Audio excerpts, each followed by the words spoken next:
Hi, ഞാൻ Sivadasan. English ക്ലാസ്സിലേക്ക് എല്ലാവർക്കും സ്വാഗതം.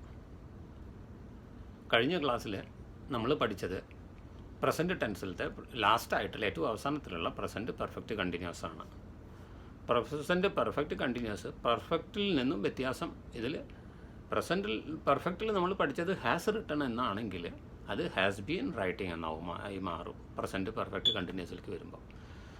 ഹാസ് ബീൻ റൈറ്റിംഗ് എന്നുള്ളത് കർത്താവ് ഏകവചനമായിട്ട് വരുമ്പോൾ നമ്മൾ ഹാസ് ബീൻ റൈറ്റിംഗ് എന്ന് എഴുതണം. അതിൻ്റെ അർത്ഥം എഴുതിക്കൊണ്ടേ ഇരിക്കുന്നു. മുമ്പ് എങ്ങോ തുടങ്ങിയ ഒരു കാര്യം എപ്പോഴും കണ്ടിന്യൂ ചെയ്യുന്നു.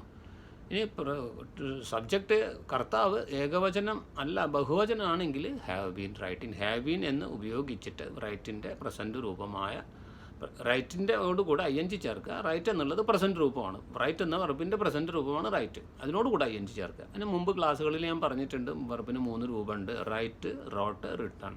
റൈറ്റ് എന്നുള്ളതിൻ്റെ രൂപം ഗോ, വെൻറ്റ്, ഗോൺ. പോവുക എന്നുള്ള ഗോ എന്നുള്ള വെർബിൻ്റെ 3 രൂപമാണ് go, went, gone. Come, came, come. ഇതേപോലെ പല talked, talked, speak, spoke, spoken. ഇങ്ങനെ ഇംഗ്ലീഷ് വെർബുകൾക്ക് ക്രിയകൾക്ക് 3 രൂപമുണ്ട്. അപ്പോൾ ഈ ING ചേരുന്നത് എല്ലായിടത്തും വെർബിൻ്റെ പ്രസൻറ്റ് രൂപത്തിനോട് കൂടിയിട്ടാണ്. വെൻറ്റ് എന്നുള്ള ഗോ എന്നുള്ളതിൻ്റെ പാസ്റ്റ് രൂപമാണ് വെൻറ്റ്. അതിനോട് കൂടെ ഒന്നും ING ചേർക്കൽ. ഒരിക്കലും പാസ്റ്റിനോട് കൂടെ ING വരില്ല. കെയിമിംഗ് എന്നൊന്നും കണ്ടിട്ടില്ലല്ലോ ആരും. അതുപോലെ തന്നെ അപ്പോൾ ഇതിൽ നമ്മൾ ശ്രദ്ധിക്കേണ്ട കാര്യം, സബ്ജക്റ്റ് സിംഗുലർ ആകുമ്പോൾ, കർത്താവ് ഏകവചനമാകുമ്പോൾ ഹാസ് ബീൻ എഴുതിയിട്ട് വെർബിൻ്റെ പ്രസൻറ്റ് രൂപത്തിനോട് കൂടെ ING ചേർത്താൽ ഈ ടെൻസ് ആയി കഴിഞ്ഞു. ഹാസ് ബീൻ റൈറ്റിംഗ് എഴുതിക്കൊണ്ടേയിരിക്കുന്നു. കർത്താവ് ഒന്നിലധികം ബഹുവചനാണെങ്കിൽ ഹാവ് ബീൻ ചേർത്തിട്ട് വെർബിനോട് കൂടെ ING ചേർക്കുക. Have been writing. Gautam and Madhuri have been writing.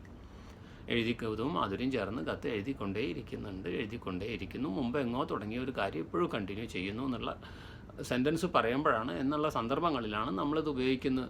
ഇപ്പോൾ ഇന്നലെ തൊട്ട് മഴ പെയ്തുകൊണ്ടേയിരിക്കുന്നുണ്ട് എന്ന് പറഞ്ഞാൽ മഴ ഇപ്പോഴും പെയ്യുന്നുണ്ട്, ഇന്നലെ തൊട്ട് തുടങ്ങിയത്. ഇത്തരം മുമ്പ് തുടങ്ങിയിട്ടുള്ളൊരു കാര്യം ഇപ്പോഴും തുടർന്നുകൊണ്ടിരിക്കുന്നു എന്ന് പറയാം. കുറച്ചധികം സമയമായിട്ടുള്ളതിനാണ് ഇതിൽ ഈ സെൻറ്റൻസിൽ ഈ സെൻറ്റൻസിൽ നമ്മൾ ഉപയോഗിക്കുന്നത്.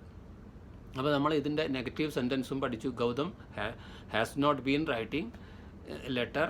അതുപോലെ തന്നെ Gautam and Madhuri have not been writing a letter. ഇതിന് ചോദ്യം ഉണ്ടാക്കണമെങ്കിൽ അതും നമ്മൾ കഴിഞ്ഞ ക്ലാസ്സിൽ പഠിച്ചു. ഹാസ് ബീൻ മുന്നേ കൊണ്ടുവരിക, ഹാവ് ബീൻ മുന്നേ കൊണ്ടുവരിക. ഇനി ഐ, വി, യു, ദേ നമ്മൾ പ്രത്യേകം എല്ലാ ക്ലാസ്സിലും ഇത് എടുത്ത് പറയുന്നുണ്ട്. ഇതിങ്ങനെ തന്നെ എളുപ്പമായിട്ട് ബൈഹാർട്ട് പഠിക്കാനാണ്. ഓരോ സബ്ജക്റ്റിനെയും എടുത്ത് നമുക്ക് പഠിക്കാൻ കഴിയില്ല. ഇപ്പോൾ ഗൗതം ആൻഡ് മാധുരിക്ക് പകരം അവിടെ സബ്ജക്റ്റ് വേറെ എന്തെങ്കിലും വരാം. രാജ്യത്തിൻ്റെ പേരുകളോ അല്ല ഒരു പൂച്ചയോ ഒരു പട്ടിയോ ഒരു ഫ്ലവറാണ്, ഫ്ലവേഴ്സ് എന്നാണെങ്കിൽ അപ്പോൾ ഹാവ് ബീൻ എന്ന് ഉപയോഗിക്കണം. ഫ്ലവേഴ്സ് പൂക്കൾ ഒന്നിലധികമായി. അപ്പോൾ ഫ്ലവേഴ്സ് ഹാവ് ബീൻ എന്നുള്ള സെൻറ്റൻസാണ് നമ്മൾ എഴുതേണ്ടത്. അപ്പോൾ സബ്ജക്റ്റിനനുസരിച്ചിട്ട് തന്നെയാണ് സെൻറ്റൻസിലത്തെ വ്യത്യാസം വരുന്നത്. സബ്ജക്റ്റാണ് വളരെ ഇമ്പോർട്ടൻറ്റ്. അതിനനുസരിച്ചിട്ടുള്ള മാറ്റമാണ് വെർബിൽ വരുന്നത്. അപ്പോൾ ഇത് ചോദ്യം ഉണ്ടാക്കാനും നെഗറ്റീവ് സെൻറ്റൻസ് ഉണ്ടാക്കാനും നമ്മൾ പഠിച്ചു. നെഗറ്റീവ് സെൻറ്റൻസ് എന്ന് ഉദ്ദേശിക്കുന്നത് നമ്മളൊരു കാര്യം ചെയ്യുന്നു എന്ന് പറയുന്നു, അതില്ല എന്ന് പറയുന്നതിന് നെഗറ്റീവ് സെൻറ്റൻസ് നമ്മൾ ഇങ്ങനെ മനസ്സിലാക്കി വെച്ചാൽ മതി. ഇതൊക്കെ പഠിക്കാനുള്ള എളുപ്പത്തിന് വേണ്ടിയിട്ടാണ് ഇങ്ങനെ പറയുന്നത്. ചോദ്യം ഉണ്ടാക്കണമെങ്കിൽ എല്ലായ്പ്പോഴും ഹെൽപ്പിംഗ് വെർബ് എന്ന് പറയുന്ന ഒരു പ്രധാന വെർബാണ്. ഇപ്പോൾ ഗോ എന്നുള്ളത്. ഗോ എന്ന് തനിച്ച് എവിടെയെങ്കിലും നിൽക്കുമ്പോഴും നമുക്കതിനൊരു അർത്ഥമില്ല. നമുക്കതിനൊരു അർത്ഥം പോകുക എന്നുള്ളൊരു അർത്ഥമേ ഇപ്പോൾ ആര് പോകുന്നു, എന്ത് പോകുന്നു, എവിടേക്ക് പോയിക്കൊണ്ടിരിക്കുകയാണോ, പോയി കഴിഞ്ഞോ, അതൊന്നും വ്യക്തമാവുന്നില്ല.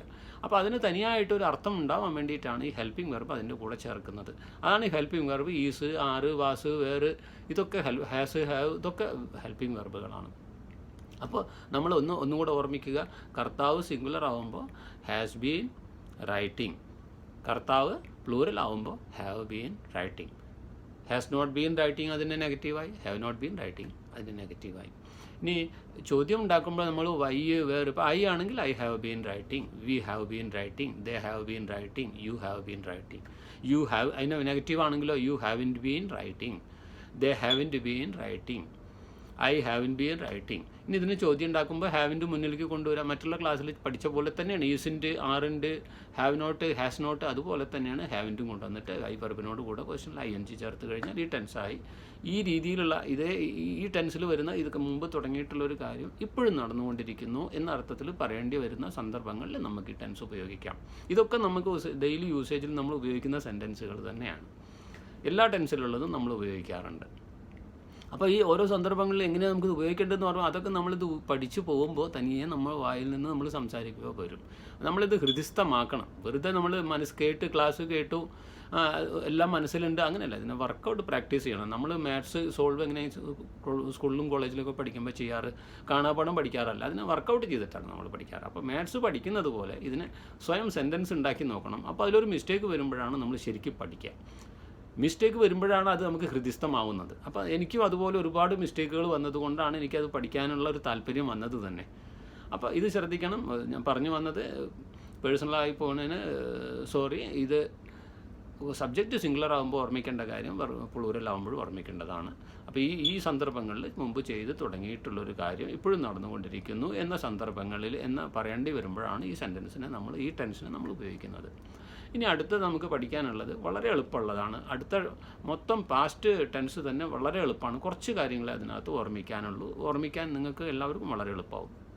നമ്മൾ പ്രസൻറ്റ് സിമ്പിളിൽ പഠിച്ച പോലെ തന്നെ past simple, past continuous, past perfect continuous, ഒരു 4 നമ്മൾ പ്രസൻറ്റ് ടെൻസിലത്തെ കറക്റ്റ് നന്നായി ഹൃദിസ്ഥമാക്കിയിട്ട് പഠിച്ചു കഴിഞ്ഞാൽ, ഹൃദിസ്ഥമായി വളരെ തറവായി നമ്മൾ അതെങ്കിലും ബോധ്യമായി കഴിഞ്ഞാൽ പാസ്റ്റ് ടെൻസിലേക്ക് പോയിട്ട് അത് നമുക്ക് വളരെ ഈസിയാണ്. കാരണം ചെറിയ മാറ്റങ്ങളേ ഉള്ളൂ. പ്രസൻറ്റ് ടെൻസിലത്തെ അത്ര തന്നെ കോംപ്ലിക്കേഷൻ പോലും ഈ പാസ്റ്റിലില്ല. നമുക്ക് പാസ്റ്റ് സിമ്പിൾ നോക്കാം. പാസ്റ്റ് സിമ്പിളിൽ എങ്ങനെ വരുന്നെന്ന്. ഗൗതമിൻ്റെ ഉദാഹരണം എടുക്കാം. ഗൗതം ഏകവചനമാണ്. അപ്പോൾ ഇതിൽ നമുക്ക് ഇതിലെങ്ങനെ വരുന്നെങ്കിൽ പ്രസൻറ്റ് സിമ്പിളിൽ നമ്മൾ പറയുന്നു എഴുതുന്നു, പോകുന്നു, പറയുന്നു, ഈ രീതിയിലാണ് നമ്മൾ പറഞ്ഞിട്ടുണ്ടായിരുന്നത്. അപ്പോൾ പാസ്റ്റ് സിമ്പിളിൽ എഴുതി, പറഞ്ഞു, പോയി, കഴിച്ചു, എടുത്തു, ഈ രൂപത്തിലാണ്. ഇപ്പോൾ ഞാനൊരു കത്ത് എഴുതി, ഞാൻ ബോംബെക്ക് പോയി, ഈ രീതിയിൽ ഞാൻ കഴിച്ചു, ഞാൻ വെള്ളം കുടിച്ചു, ഈ രീതിയിലുള്ള അർത്ഥമാണ്. അപ്പോൾ ഞാൻ ഒരാൾ ചോദിക്കുക എന്താ ചെയ്ത്, ഞാൻ അതെടുത്ത് കഴിച്ചു എന്ന് പറയണം എങ്കിൽ അത് ഈ പാസ്റ്റ് സിമ്പിളിൽ പറഞ്ഞാൽ, സിമ്പിൾ എന്ന് പറഞ്ഞാൽ വളരെ ലളിതം തന്നെയാണ്, പേര് പോലെ തന്നെയാണ് പാസ്റ്റ് സിമ്പിൾ. അതിനൊരു കൺഫ്യൂഷനൊന്നും ആവശ്യമില്ല. ഇപ്പോൾ സബ്ജക്റ്റ് സിംഗുലർ ആയാലും പ്ലൂറൽ ആയാലും ഇതിനകത്ത് വലിയ വ്യത്യാസമൊന്നും വരുന്നില്ല. അപ്പോൾ അതുകൊണ്ട് പഠിക്കാൻ വളരെ എളുപ്പമാണ്.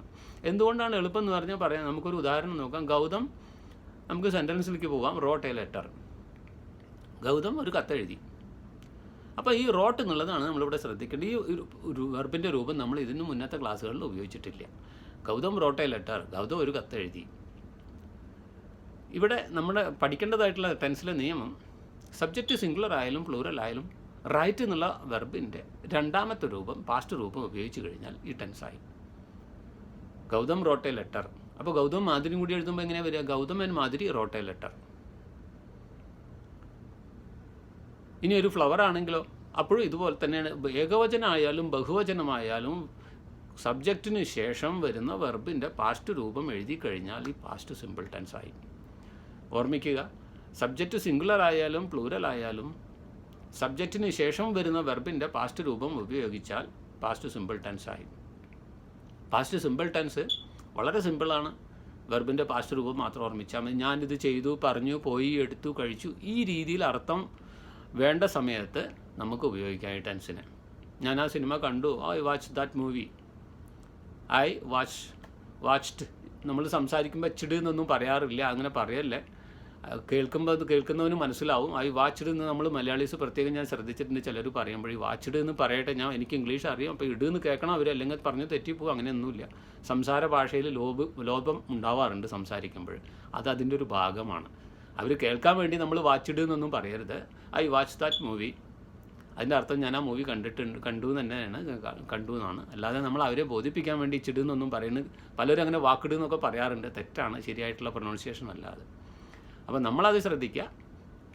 അപ്പോൾ കർത്താവ് സിംഗുലർ ആയാലും പ്ലൂറൽ ആയാലും നമ്മൾക്ക് വേണ്ടത് കർത്താവിന് ശേഷം വരുന്ന വെർബിൻ്റെ പാസ്റ്റ് രൂപം ഉപയോഗിക്കുകയാണ്. പിന്നെ ഇതിൽ നമുക്ക് നെഗറ്റീവ് സെൻറ്റൻസ് ആക്കാൻ ഇതിൽ നമ്മൾ ഡിഡാണ് ഉപയോഗിക്കുന്നത്. പ്രസൻറ്റ് സിമ്പിളിൽ നമ്മൾ ഡുവും ഡസ്സും ഉപയോഗിച്ചു. അവിടെ ഡസ് സിംഗുലറിൻ്റെ കൂടെ വെർബിൻ്റെ സിംഗുലർ സബ്ജക്റ്റിൻ്റെ കൂടെ ഉപയോഗിക്കാനായിരുന്നു, ഡു പ്ലൂറൽ സബ്ജക്റ്റിൻ്റെ കൂടെ ഉപയോഗിക്കാനായിരുന്നു. ഇവിടെ നമുക്ക് ഡിഡ് മാത്രമേ ഉള്ളൂ. സബ്ജക്റ്റ് സിംഗുലർ ആയാലും പ്ലൂറൽ ആയാലും എന്തോ ആയിക്കോട്ടെ സബ്ജക്റ്റ്, ഡിഡ് ഉപയോഗിക്കാം നമുക്കിവിടെ. ഇതിനെക്കുറിച്ച് ഞാൻ കൂടുതലായിട്ട് അടുത്ത ക്ലാസ്സിൽ പറയാം. ഇത് നന്നായിട്ട് പ്രാക്ടീസ് ചെയ്യുക. എല്ലാവർക്കും നന്ദി, നമസ്കാരം. ക്ലാസ് ആദ്യമായിട്ട് കാണുകയാണെങ്കിൽ സബ്സ്ക്രൈബ് ചെയ്യാൻ മറക്കരുത്. ഇഷ്ടപ്പെട്ട് കഴിഞ്ഞാൽ നിങ്ങൾ ലൈക്ക് ചെയ്യണം. നോട്ടിഫിക്കേഷൻ ക്ലിക്ക് ചെയ്ത് കഴിഞ്ഞാൽ നിങ്ങൾക്ക് എല്ലാ ക്ലാസ്സും കിട്ടും. ഷെയർ ചെയ്യാൻ മറക്കരുത്. ഇനി നിങ്ങൾക്ക് ഈ ക്ലാസ് കൊണ്ട് താല്പര്യമില്ലെങ്കിൽ താല്പര്യമുള്ളവർക്ക് ഷെയർ ചെയ്യുക. പഠിക്കട്ടെ, അറിയാൻ ആഗ്രഹമുള്ളവർ പഠിക്കട്ടെ. എല്ലാവർക്കും നന്ദി, നമസ്കാരം. അടുത്ത ക്ലാസ്സിൽ വീണ്ടും കാണാം. കുറച്ച് ഇൻട്രസ്റ്റിംഗ് ഇതുമായിട്ടും കൂടി അടുത്ത ക്ലാസ്സിൽ കാണാം. നന്ദി, നമസ്കാരം.